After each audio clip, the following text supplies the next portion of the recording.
I'm smiling to myself because I'm just thinking about the topic. So we continue the Yiddish personality series, and this week, what we have in store for you is the Shvigger, the Bubbe, and the Gantze Mishpacha.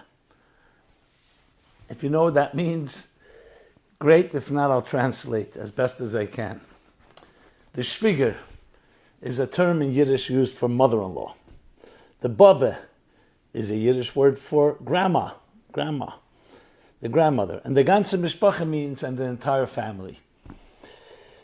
Now, Yiddish, as I've been sharing with you in the previous weeks, is not that easy to translate because it captures not just words, but the flavor, life, the entire spectrum. Like when you say Gantze Mishpacha, in Yiddish it also means, the whole family is here, means not just everybody is gathered together, the ruckus, the nachas, which is of course the joy, the pleasure.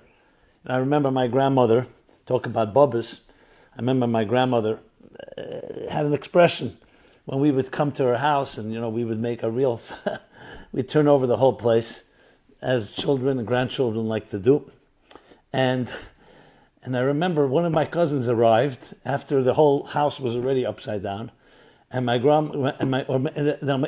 arrived, went upstairs to the second floor, and as he was coming down, and he starts yelling at somebody else, at one of the cousins, my grandmother expressed to herself, "Noch a tog yontif," another day of the holiday.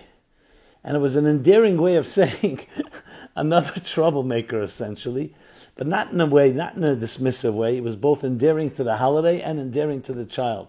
Instead of saying another nuisance, another day of the holiday, or nocha Chanukah lichtel, another light of Chanukah. In other words, expressing a loving way of saying, okay, this when it rains, it pours. That we have 25 grandchildren turning over the house and making noise. We're going to have a 26th day of the holiday. Day of the holiday, of course, comes with all the preparations and the cooking and the cleaning and the guests and the whole shabam about a holiday. So when you say these words, when you're familiar with their expressions, they evoke more than just technical words. So we've talked about, in week one, we talked about the nudnik, the shlamil, and the shlamazel, and the nudnik. We talked last week about the yachne and the yente and the meshugane and the mentch. So now we're talking mishpacha terms, family terms. And this is universal, this is for everyone. This is not a Jewish program per se, it's not a Yiddish program. It's about life. It's about the beauty, the laughter, the absurdity, and also some of the sadness of life. So of course, let's start with the Shvigger. The Shvigger, the Bubbe and the Gantze Mishpacha. The Shvigger gets a very bad rap. You have a lot of Shvigger jokes, what they call in English mother-in-law jokes. I actually find them quite distasteful. I find it being very stereotypical. Definitely no way that you can just in a sweeping way, one size fits all, say that everybody fits into the Shvigger mode.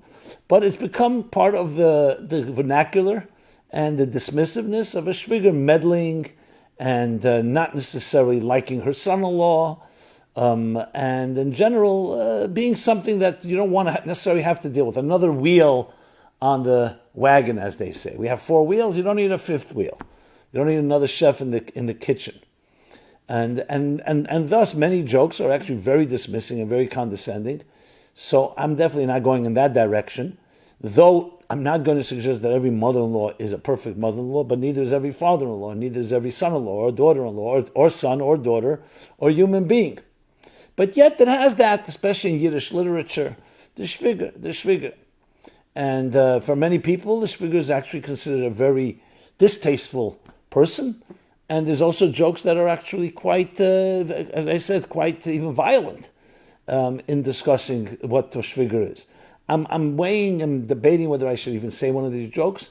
I'd rather not, but it may be important in order to capture the idea. But I don't want to be caught into the trap, what I just said, but I'm just dismissing myself, being caught guilty of doing exactly what I said we shouldn't do. So I'll stay away from that unless I feel we must say it for whatever clarity purposes. So the Shvigger is an interesting entity because on one hand, she is the mother of your spouse. whether the Shvigger could be the mother of your husband, it could be the mother of your wife.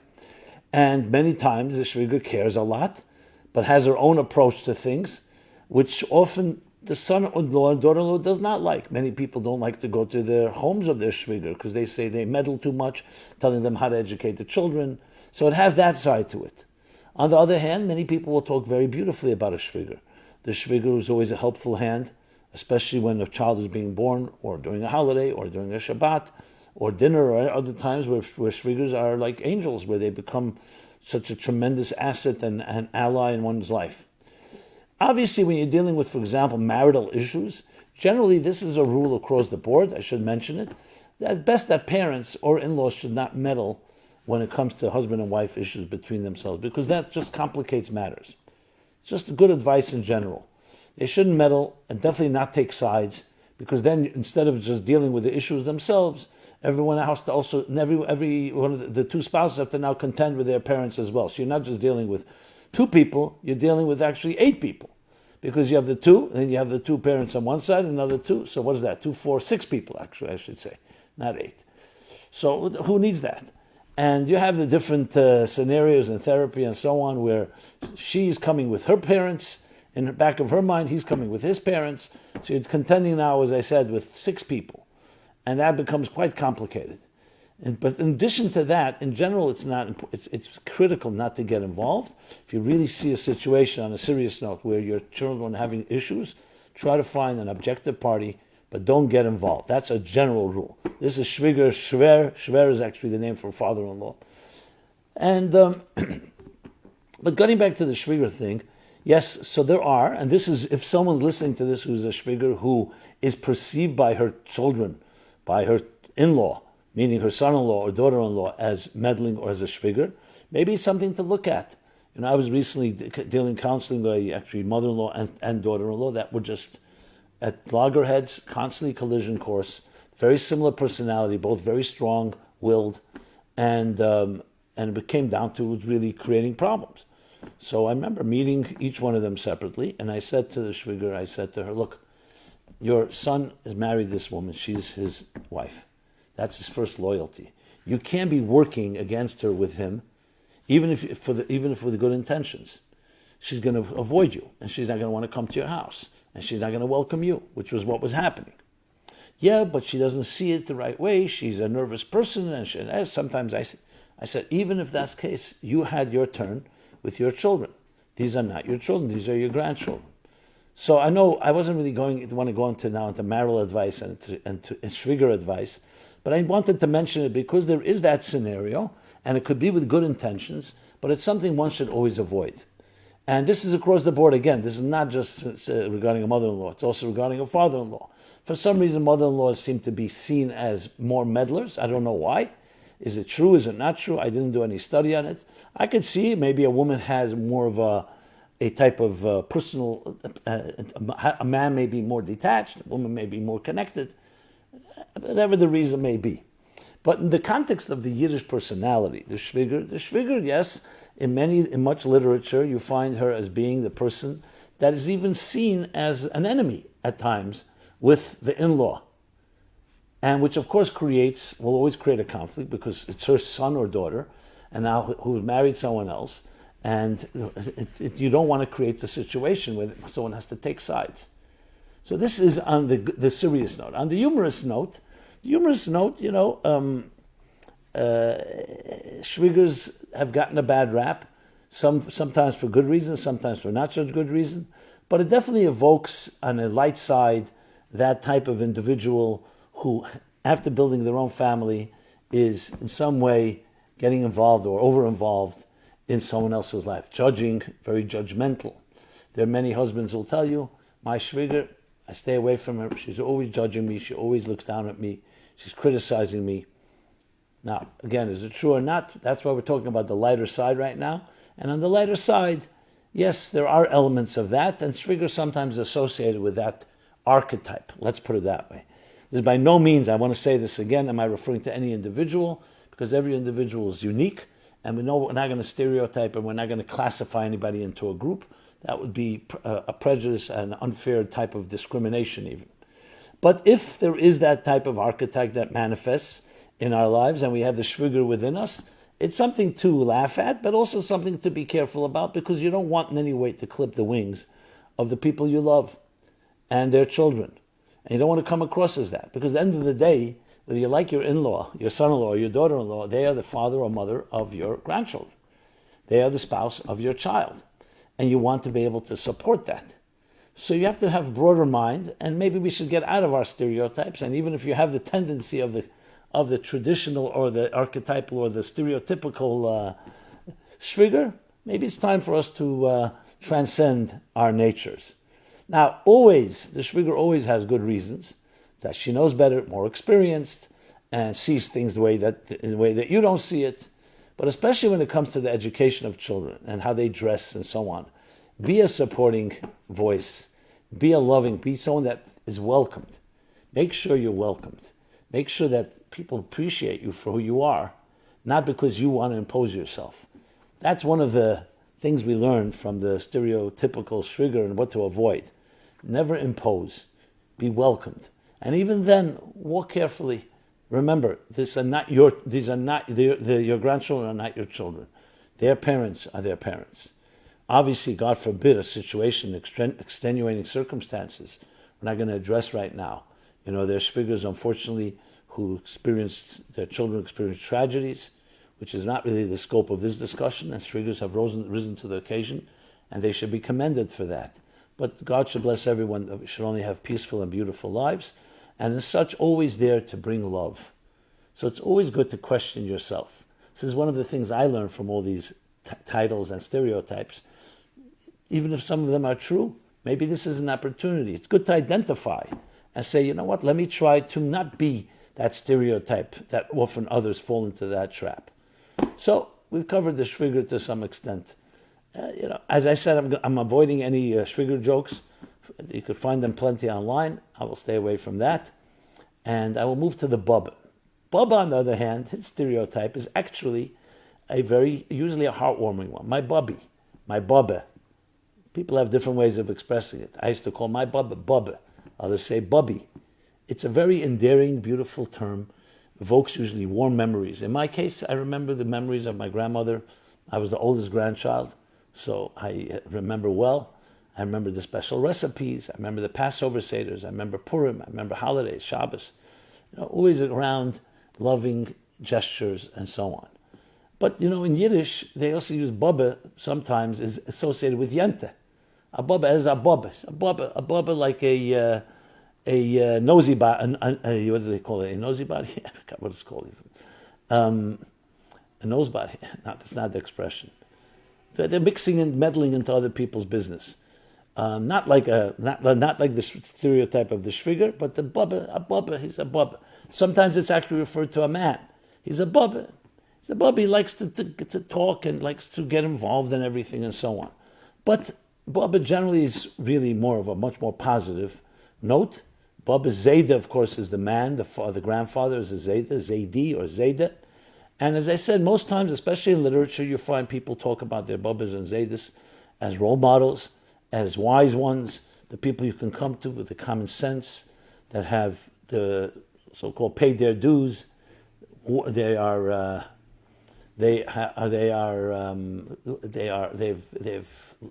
had their wounds and gone through life like veterans in war, and you can trust them in life's experiences.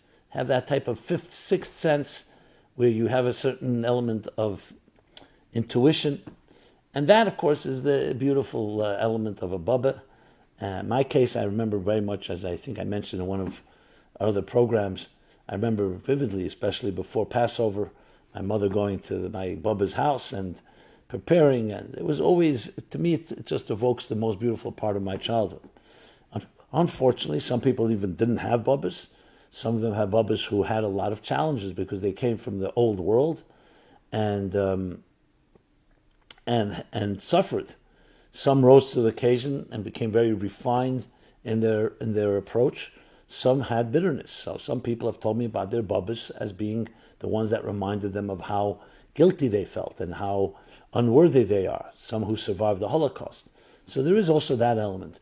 But generally speaking, Bubbe is that beautiful gift that we all have, besides having parents, being able to have grandparents who've been here in a way, the fact that they're like not our generation, our previous generation, the connection. So though there's a generation gap at times, but there's also a connection, and that connection gives you a lot of strength, because it's like standing on the shoulders of those that came before us. Now, my grandmother, for instance, my Bubbe, did not know when her birthday was. As many people, I guess, in the turn of the 20th century were that way. The only thing she could tell me when I asked her, Bubbe, so when's your birthday? You don't know any idea. She says, I remember it was after a big snow. So I say, you remember the snow? No, my parents would talk about it that I was born after the big snow. Okay, a big snow in Russia. Go find a big snow in Russia. It happened throughout the winter. But that itself to me was a Bubbe expression. After the große Schnee, in Yiddish you say große Schnee is the big snow. And these things remain with you, and they have a certain element of innocence and purity that reminds you of the purity within yourself. So the Bubbe is that aspect of the Mishpacha, very often the pillar. Some Bubbes extremely strong. You have it, I believe, in the grapes of wrath. You have a Bubbe figure, a grandmother figure. The strong, not always loud, but knowing that they're a certain stalwart entity, a foundation that you know you could always rely on, which of course provides a tremendous element of security. Now, of course, you want to have parents that are that way, but that Bubbe comes with that element of as well. And Bubbe as well is an expression in the Talmud we talk about as women get older, they become greater assets because of their experience and their helpfulness and their nurturing elements. They actually become greater assets. This is in context of actually when you talk about the value, actuary value of people. For example, God forbid, if you hurt someone, if they're older, they're less capable of working. You have to pay that same damages as if you hurt a working man or woman. So in this context, a woman as she ages is considered to be more and more valuable in that sense. A man that ages depends. If he's of the scholarly type and a distinguished type is one thing. If he's a grouchy type, often as he gets older, he becomes more of a liability. And I don't mean that again in any stereotypical way, but since we're not talking about Zaydis, let's keep it at that. But the fact is, we are told, actually, ask your grandfather, ask your grandmother, speak to them. And passing on the story of life is a very powerful way of perpetuating. Because one day you will be the Zaydi. There's a famous song, a Jewish song called Who Will Be the Zaydi, talking about someone, as Moshe Yes sings it, a beautiful song about his Zaydi, and how his Zaydi would teach him how to sing and to pray and tell stories. And then the day came that his Zaydi passes away. And the end of the line of the song is, who will be the Zaydi if not you? Who will be the Zaydi if not me? In other words, we in turn will become those Zaydis and Bubbes, those grandfathers and grandmothers that will ultimately take and pass the torch on, the baton on to the next generation. And then we get to the Gantze Mishpacha. The Gantze Mishpacha. The Gantze Mishpacha is, as I said before, a type of euphemism for the whole chalaster is another word in Yiddish. The whole ensemble. You know, like at the end of a play, where everybody comes on stage. You see it all. So the Gantze Mishpacha has that element to it. And each member of a family has their unique elements, the unique roles that they play. You know, you have the older brother and you have the older sister, you have the younger ones, you have the ones that you pick on. There's the middle child, and then there's the parents, and then there's the grandparents. So in that context, when you think about it, here's a practical suggestion. Why don't you identify in your own life your Bubbe, your Zayda? Did you have one? Did you not have one? What were your memories? What were the positive things? And if you'd like to share it with me, I'd love to hear about it. And the same thing with your Mishpacha.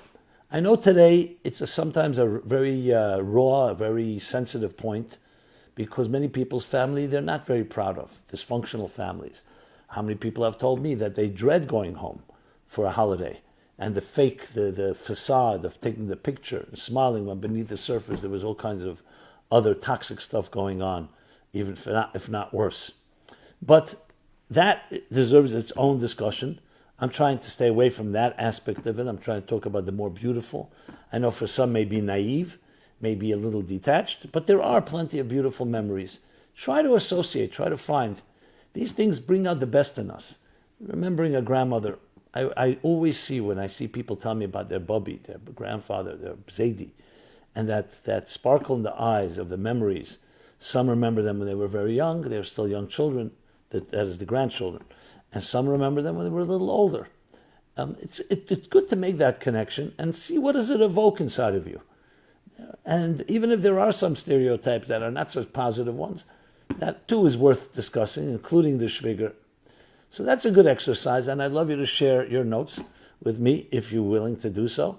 If you want it to be private, it'll stay private. If you'd like me to share, I'll share it as well.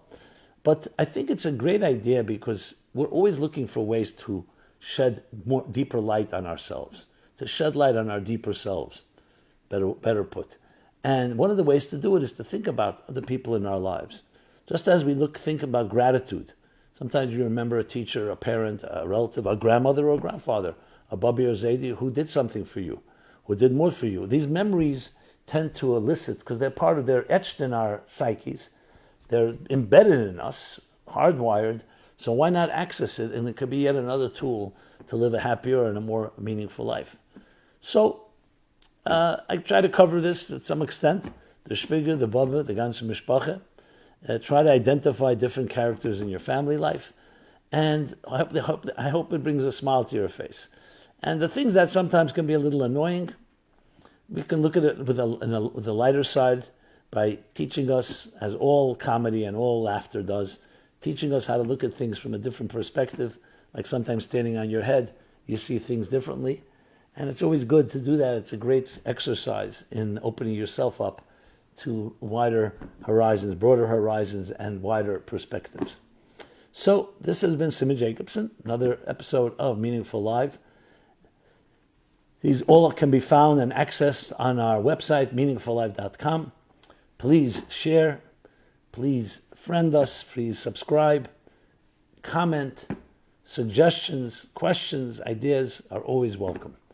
It's so beautiful, my experience of being able to interact in that fashion.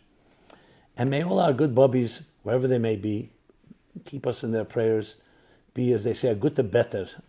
They should be a good advocate for us, and they'll bring us only blessings in our lives.